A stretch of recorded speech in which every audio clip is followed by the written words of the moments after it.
పెద్ద నోట్ల రద్దు సమస్యలు పరిష్కరించాలి అంటూ తెలంగాణ కాంగ్రెస్ నేతలు ఆర్బీఐ దగ్గర ధర్నా చేపట్టారు. రవీంద్ర భారతి నుంచి భారీ ర్యాలీ చేపట్టారు. ఈ కార్యక్రమానికి తెలంగాణలో అన్ని జిల్లాల నుంచి కార్యకర్తలు హాజరయ్యారు. పూర్తి సమాచారం మా ప్రతినిధి చంద్ర అందిస్తారు. చంద్ర, చెప్పండి. పెద్ద నోట్ల రద్దు దాని పరిణామాలపై కాంగ్రెస్ పార్టీ గత కొంతకాలంగా ఆందోళన చేస్తుంది. అందులో భాగంగా ఈ రోజు హైదరాబాద్ ఆర్బీఐ ఎదుట భారీ ధర్నాకు కాంగ్రెస్ ప్లాన్ చేసింది. అందులో భాగంగా ధర్నాకు వచ్చిన పిసిసి వర్కింగ్ ప్రెసిడెంట్ బట్టి విక్రమార్క మనతో ఉన్నారు. సార్, ఎలా జరుగుతుంది ధర్నా? నగరంలో ఉన్న చిరు వ్యాపారస్తులు, బండి మీద అరటికాయలు అమ్ముకునేటువంటి, జామకాయలు అమ్ముకునే వాళ్ళు, పల్లీలు అమ్ముకునే వాళ్ళు అంతా కూడా ఈరోజు నోట్ల రద్దుతో వాళ్ళకి జరిగిన నష్టం గురించి బాధపడుతూ రోడ్డు మీదకి వచ్చి ఆర్బీఐ ముందు నిలబడటానికి పోతా ఉన్నారు. ఈ ప్రపంచాన్ని చూస్తూ ఉంటే నరేంద్ర మోడీ తీసుకున్న నిర్ణయం 120 కోట్ల ప్రజల యొక్క ఆత్మగౌరవాన్ని, ఆర్థిక వ్యవస్థని కేవలం 10% ఉన్నటువంటి కార్పొరేట్ శక్తులకి బలిచ్చినట్టుగా అనిపిస్తా ఉంది. దేశ సంక్షేమం కోసం చేసిన నిర్ణయాన్ని కాంగ్రెస్ పార్టీ రాజకీయం కోసం ఉపయోగించుకోవాలని చూస్తుందన్న విమర్శకు మీరు ఏం చెప్తారు? అంటే కార్పొరేట్ శక్తులకి ఈ దేశంలో అనార్గనైజ్ సెక్టర్లో వ్యాపారం చేసుకునేటువంటి పేద మధ్యతరగతి కుటుంబాలకు సంబంధించిన వ్యాపారాలని వాళ్ళకు అప్పచెప్పటే దేశ సంక్షేమంగా నరేంద్ర మోడీ భావిస్తే ఇది చాలా పొరపాటుగా నేను చెప్తాను. ఏటీఎంల నుంచి, బ్యాంకుల నుంచి కావాల్సినంత డబ్బు అందుబాటులో ఉంటుంది.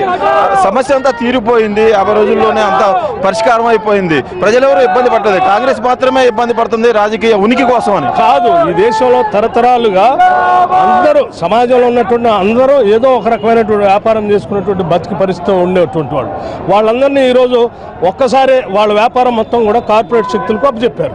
ఇది మొత్తం తెలంగాణకు జరిగినటువంటి మార్పు, ఆర్థిక సంక్షోభం ఈ దేశంలో వచ్చినటువంటి సంక్షోభంగానే భావిస్తున్నారు. కాంగ్రెస్ డిమాండ్లు ఏంటి అంటే జనరల్గా ఎవరైనా ఆర్థిక వ్యవస్థ మీద, ఆర్థిక శాస్త్రం మీద అనుభవం ఉన్నటువంటి నాయకులు ఏమైనా నిర్ణయం తీసుకుని ఉంటే బాగుండేది. ఈయన పార్లమెంట్ని అడగలేదు, క్యాబినెట్ని అడగలేదు, లేకపోతే మేధావులను అడగలేదు. ఏదో రాత్రి ఒక నియంతలాగా నిర్ణయం తీసుకొని ఇంత పెద్ద 120 కోట్ల జనాభా ఆర్థిక వ్యవస్థని 10 మంది కార్పొరేట్ శక్తులు పణంగా పెట్టడం కరెక్ట్ కాదంటారు.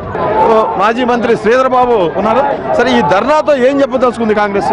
చెప్పదలుచుకుంది ఏంటంటే ఆర్బీఐ వ్యవస్థ మన దేశ ఆర్థిక వ్యవస్థకే ఒక ముఖ్యమైన వ్యవస్థ. ఈ రాజకీయ కోణంలోంచి మోడీ గారు తీసుకున్న నిర్ణయం వెనుక, ఆర్బీఐ ఆలోచన లేకుండా తీసుకున్న నిర్ణయం వెనుక 60-70 రోజుల నుంచి మొత్తం కుంటుపడ్డది. దేశ ప్రగతి కుంటుపడ్డది, రాష్ట్ర ప్రగతి కుంటుపడ్డది. మేము కోరేది, డిమాండ్ చేయడం ఒకటి, మీరు ఇప్పటి వరకు కూడా బ్యాంకులలో, ఏటీఎంలో సరిపడా డబ్బును నిల్వ చేయటం లేదు. దీనికి కారణం మీరు తీసుకున్న అనాలోచితమైన నిర్ణయం. ఇప్పటికైనా కళ్ళు తెరిచి మీ వ్యవస్థ ద్వారా ఈ బ్యాంకింగ్ వ్యవస్థ నడుస్తుంటుంది కనుక ఈ ప్రజలందరికీ సంబంధించి వారు సదార్జితం సొంతగా ఆర్జించిన డబ్బును వారు తీసుకునే ఉపాయం చేయాలి, ఆలోచన చేయాలి. దాని విషయంలో దాని నిబంధనలు తీసుకురావాలి.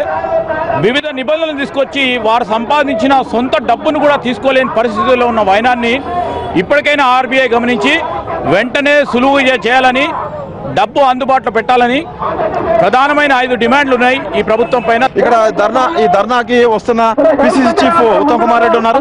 సరే, ఏం చెప్పదలుచుకున్నారు? రిజర్వ్ బ్యాంక్ ఆఫ్ ఇండియా వైఫల్యం వల్ల భారతదేశంలో కోట్లాది ప్రజలు ఇబ్బంది పడుతున్నారు.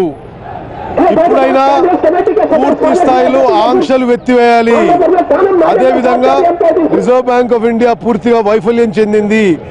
నిరసన తెలియజేయడానికి ఈరోజు హైదరాబాద్లో ఆర్బీఐ కార్యాలయం ముందు నిరసన తెలియజేస్తున్నాం. ప్రజలు ఎక్కడా ఇబ్బంది పడలేదు. కాంగ్రెస్ పార్టీ ఉనికి కోసం ఇలాంటి ధర్నాలతోటి ఈ విధంగా చేస్తుందని ఇది పూర్తిగా అబద్ధం, అవాస్తవం. ప్రజలు ఇబ్బంది పడుతున్నారు. తెలంగాణ రాష్ట్రంలోనే రబీ పంటలోనే 40% రబీ పంటనే పడది.